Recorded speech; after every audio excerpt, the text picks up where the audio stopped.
Hi, my name's Kirsten, and my group had Module 46, Neurodevelopmental Disorders. My group members are Kaylee, Caitlin, and Kate. In this presentation, we will be talking over and into detail about intellectual disabilities, autism spectrum disorder, which is also known as ASD, attention deficit hyperactivity disorder, which is also known as ADHD, cerebral palsy, and obsessive compulsive disorder, which is also known as OCD. So what is a neurodevelopmental disorder? It is abnormalities in our central nervous system. It usually begins in childhood, and it alters our thinking and behavior. So what is an intellectual disability? This is a limited mental ability. It usually consists of an intelligence score of 70 or below. It also makes adapting to the demands of life more difficult. And it also has varying degrees of severity. And so what causes this? Usually an extra copy of chromosome 21 in a person's genes. So there's going to be actually a few different causes. That's the first one. Another cause is environmental factors such as exposure to toxins or infectious agents. Also, drug use or infections can cause this. Genetic factors such as chromosomal abnormalities and single gene mutations. And then the last cause can be heritability, meaning like if identical twins both having ASD diagnosis with varying degrees of severity, that can be like a cause of intellectual disability as well. Autistic spectrum disorder, or ASD, is a disorder that appears in your childhood and is marked by limitations in communication and social interaction. They also are marked by rigidly fixated interests and repetitive behavior. 1 in 54 children in the U.S. are diagnosed with ASD, and it's about a 4-to-1 ratio of boys versus girls being diagnosed.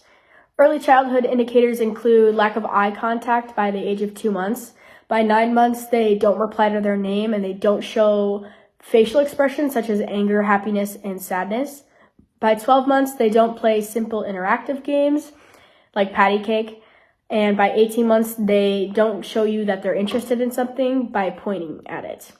By their adolescence or adulthood, they have difficulty reading facial expressions and understanding others' feelings. They get very anxious in social interactions, and they have difficulty in making friends and prefer to be on their own. They don't have a basic understanding of social rules. They have difficulty saying how they feel and getting too close to others. There are 3 different types of ASD. There's autistic disorder, which is more commonly known as autism, and this is marked by significant language delays, social and communication challenges, or unusual behavior. Then there's Asperger's syndrome, which is basically autistic disorder, but they just have milder symptoms. The only other difference is they really don't struggle intellectually. And then there's persuasive developmental disorder, or atypical autism. And this is for the people who meet the criteria for autistic disorder or Asperger's, but not all of them. They might only be marked by difficulty in communication or having social interactions. The only treatment or care for ASD really is early intervention, social skill training, and different therapies such as behavior therapy, speech-language therapy, and physical therapy. Hi, my name is Kaylee Locksmith, and I will be presenting about the neurodivergent disorder of attention deficit hyperactivity disorder, or ADHD. ADHD is a psychological disorder marked by extreme inattention or hyperactivity and impulsivity that often goes undiagnosed. And there are 3 core symptoms: inattentiveness, hyperactivity, and impulsivity. Symptoms present differently in girls versus boys. Typically, boys are more likely to be diagnosed because their symptoms tend to be more externalized. So they have more of the inability to sit still and impulsivity. They're more physically aggressive, and they externalize their frustrations rather than keeping them inside. Girls are more hard to diagnose because they tend to internalize the symptoms. They have inattentiveness, low self-esteem, anxiety, verbal aggression, harder to diagnose just because those symptoms are more subtle. As a mom who has a few kids that have ADHD, they're all boys, but they all have different symptoms. The kid who's medicated for it he does great in school. He doesn't have the inability to sit still, but he is hyperactive at home. He's more physically aggressive. He also has anxiety and some anger issues. So most of his symptoms are externalized, whereas one of my twins is more internalized symptoms, and he has more anxiety and self-esteem issues. So it's interesting to see, even among families, how the differing symptoms present. So there are 3 most common subtypes of ADHD. The first one is ADHD combined type, which is the most common type of ADHD, and it's characterized by impulsive and hyperactive behaviors, as well as inattention and distractibility. The second type is impulsive hyperactive type, which is the rarest type because it's characterized by impulsivity and hyperactive behavior, but not the inattention and distractibility. And then the third type is ADHD inattentive or distractible type. This type of ADHD is characterized predominantly by inattention and distractibility, but not hyperactivity. So the most common treatments for ADHD depend on their age.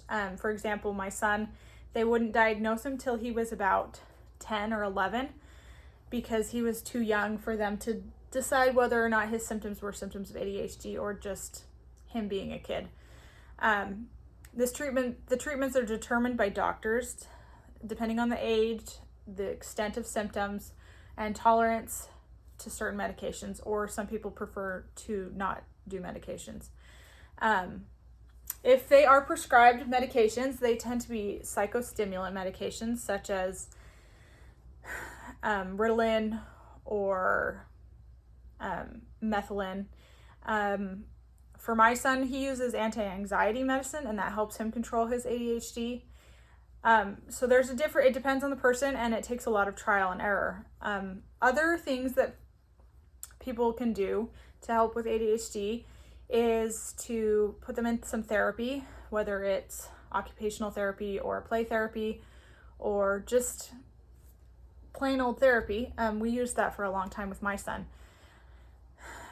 They also have psychosocial treatments where parents of children with ADHD can go meet with other parents of children with ADHD, and that common ground offers a place for families to learn how to help their children, as well as learn how to manage their own behaviors. When we utilize all of the techniques, including medications and therapies and exercise and meeting with other families who are dealing with the same issues, we give our children the best opportunity. And for those later in life diagnosed, they can feel support and more understood in their ADHD diagnosis. Hi, my name is Kate, and I'm going to be talking about obsessive compulsive disorder today, also known as OCD. I'm going to go over it very, very quickly, so I hope you guys can follow along. OCD is simply a pattern of unwanted thoughts, fears, panic, guilt, anything that really stimulates your fight or flight. That can be known as OCD. It is consistent and long-term and proactive in inhibiting many, many, many people's lives. OCD characteristics include those repetitive, unwanted thoughts, negative and harmful predictions, hypervigilance, anxiety, guilt, panic, and fear.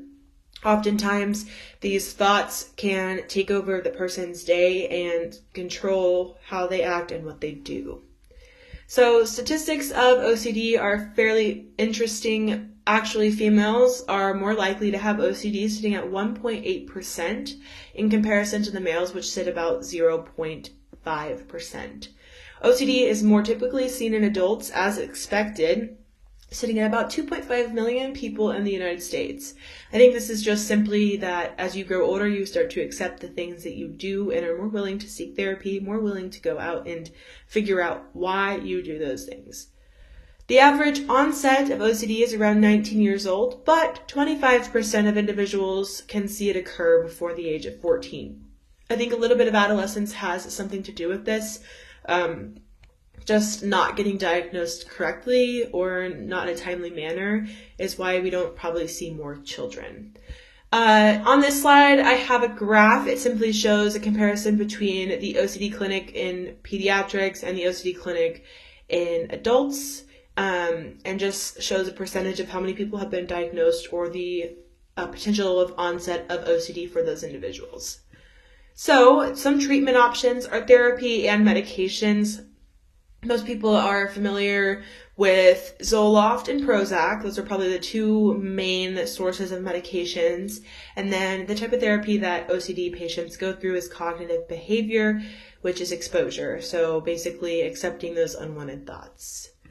The last thing I'm going to share is that my sister and I both have OCD. Hers is more severe, and it really inhibits her life. For me, it's simply if I lock the door, I sometimes have to take photos of me walking the door because I feel like maybe somebody's going to come into the house if I don't. Or like even if I don't use the stove, I'll take photos of the stove because I'm fearful that if I don't take photos of the stove, then the house is going to catch on fire, so on and so forth. I do have thoughts throughout my day about that kind of stuff, but most of the time I'm able to push it away, whereas my sister is not. If you wanted to read more, this slide is very, very interesting and has a little bit more information about my and my sister's life. Hi guys, I'm Ren. I did cerebral palsy out of the neurodevelopmental disorders. So first off, what is cerebral palsy? Cerebral palsy occurs when there is an abnormal brain development before birth, sometimes caused by brain damage or low oxygen levels. Some symptoms include exaggerated reflexes, floppy, rigid limbs, involuntary motions, and problems with movement and posture. How does it affect children? So there are some issues related to feeding, nutrition, and digestion, which is commonly paired with an oral motor dysfunction. It also includes difficulty learning, seizures, and impaired hearing. There is no cure, however, there is some long-term and short-term treatments. Some long-term treatments include physical therapy, drugs, and surgery, which is known as selective dorsal rhizotomy. This severs one or more sensory nerves that cause muscle spasticity. And some short-term treatments include muscle relaxers and sedatives. A podcast recommendation we have for you is Neurodevelopmental Disorders, episode NB114 by the Medical School Audio. This does a great job of going into detail on how some neurodevelopmental disorders occur, what they look like, and the treatments for them. Our critical thinking question for you guys is 1, do you know someone or yourself have a neurodevelopmental disorder, and how does it affect their lives? And 2, is it something that you think we as a society need to be more aware of? Thank you.